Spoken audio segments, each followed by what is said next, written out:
Well, I guess it's only appropriate that we make a real video about the trade drama. The JT Miller stuff that we had seen yesterday. And I say yesterday, but really this bleeds into today. There have been some updates and some extra thoughts and tidbits of information that really make this interesting to discuss on this lovely sunny day of January 19th, 2025. If you had been paying attention to the channel, you would have seen that yesterday I was out and about and I didn't see the Canucks and the Oilers game. I was not at home to make any videos about it. I was out there and conquering my demons on the slopes. I sucked at skiing in November. Pretty good at it now. Pretty decently good at it. Anyways, today we're diving into some of the extra conversation about JT Miller, of course, and it all comes to us from a few updates in regards to the New York Rangers and their beat. We're kicking everything off with the summary that we had read from yesterday. This was from the video we had published earlier this morning at 1 a.m. Yesterday, the Canucks were progressing in trade talks with the New York Rangers. The Rangers held out several players with the Hartford Wolfpack. JT Miller was not going to play in the game against the Oilers because he was going to get traded. However, the trade was called off and Miller ended up playing. He got 2 assists and everybody was happy and he looked very good. If JT isn't traded sometime in the next few days, who knows what the Vancouver Canucks are going to do? Who knows if they actually start winning and if JT starts scoring and if Pettersson looks engaged again and everybody just lets this all go under the rug. But based off of how everybody's reacting to it, I don't really think that that's all too much of a possibility here. Anyways, let's go back over onto Taj's Twitter account, because he went out there and posted some more updates as to how everything shapes up on the New York side of things. Keegan Jarvis had this tweet about an hour ago. Forwards Adam Sikora, Benoit Olivier-Gruel, and Yaroslav Shemilar are all in for the Hartford Wolfpack in Charlotte today. D-men Connor Mackey and Ben Harper plus forward Ryder Korzak are drawing out. Blake Hillman, who played left wing yesterday, is back on the blue line. The trade with the Rangers is officially dead for now. All 3 players that were scratched yesterday are playing today. A JT Miller trade has fallen apart for the 100th time. So if you're paying attention to the prospects on the New York side of things, some of these guys might have been held out, maybe 1 or 2 or whatever would have been sent over to Vancouver in the proposed JT Miller trade, but we actually had ourselves some more details as to what that trade could have looked like. Take a look at this post made by Willie Cools, Bald Panarin on Twitter from earlier this morning. The New York Post and Larry Brooks wrote, Mika Zibanejad will not be a part of the bounty going to Vancouver in a potential deal for Miller. It is believed that Alexis Lafreniere's name has been prominent in the discussion. Now, they clarify in the bottom of this post here, they say that this is the same article that Larry Brooks posted last night, but it seems like he rewrote the entire thing and added a few tidbits of information in the middle of the night. And some of these extra tidbits of information are going as follows. Take a look at this tweet. It was posted by Ben yesterday of that article that Larry Brooks wrote on the New York Post. That article is behind a paywall, so let's go out there and talk about the screenshots. In any dialect, Miller's body language is a cry for help and a cry to get back to New York. With a no-move clause, Miller can direct the process. Vancouver is dealing from weakness. The scenario benefits the Rangers. Of course, the Canucks can proclaim they will not move Miller, but this has become disruptive. His ice time over the past 3 games all fit into his 5 lowest compliments of the season. It is unlikely he will make it to the finish line in Vancouver. Now, of course, this was all written before the Canucks played off against the Oilers and Miller looked good. The noise around Miller and the Rangers, with whom the 15th overall selection of the 2011 draft spent the first 5+ seasons of his career, will spike. Candidates to go the other way will be named. Alexis Lafreniere will be one, Braden Schneider would be another. Miller's strong persona would have to be taken into account. His impact on evolving prospects would require evaluation. The room would change. So would the talent level on the ice. Lafreniere, who had turned 23 last October, will carry an AAV of 7.45 till 2031-2032. Miller, who will turn 32 in March, will carry an AAV of $8 million till 29-30. In year 5 and beyond, this hypothetical 1-for-1 may age terribly, but it would not be unreasonable for the Rangers to view this through a 3 or 4 year prism.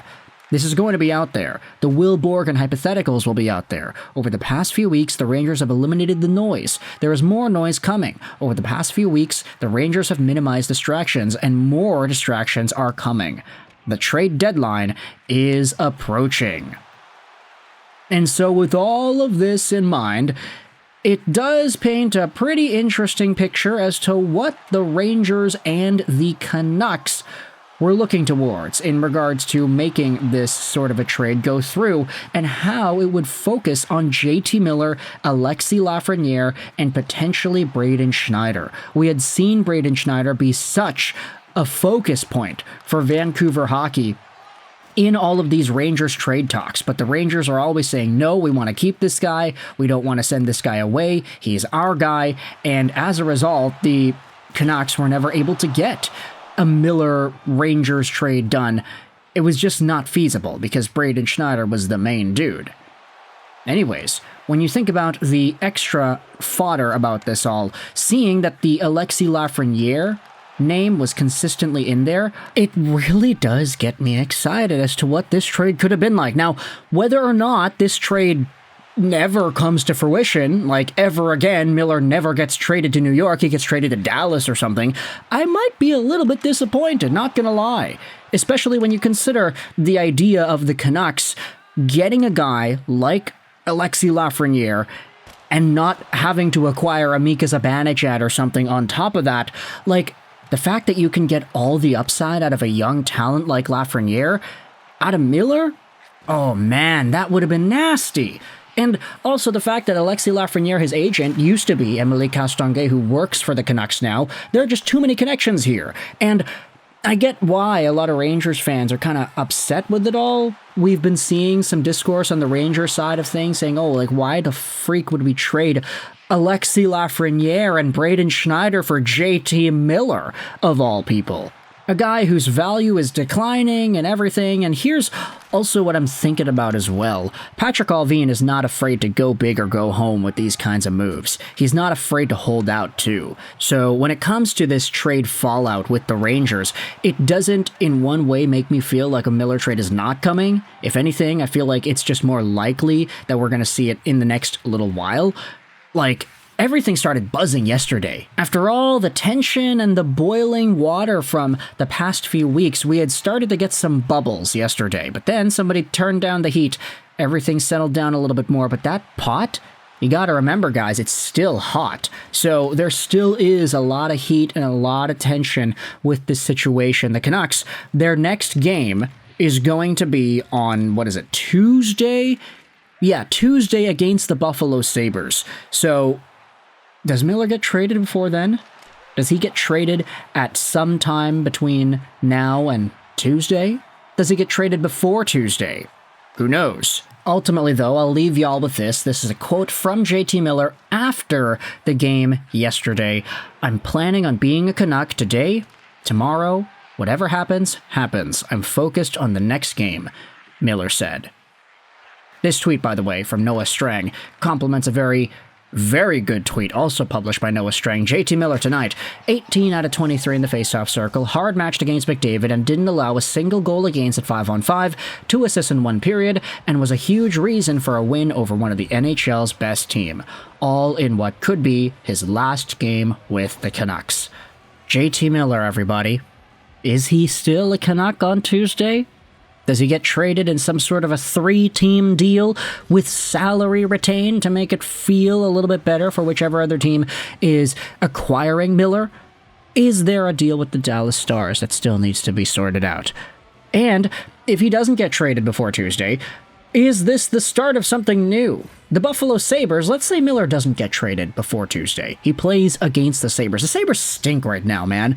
There's very good reason for the Vancouver Canucks to go out there and totally dominate the Buffalo Sabres. It's just, with the inconsistencies of this group, I don't know how guaranteed that is.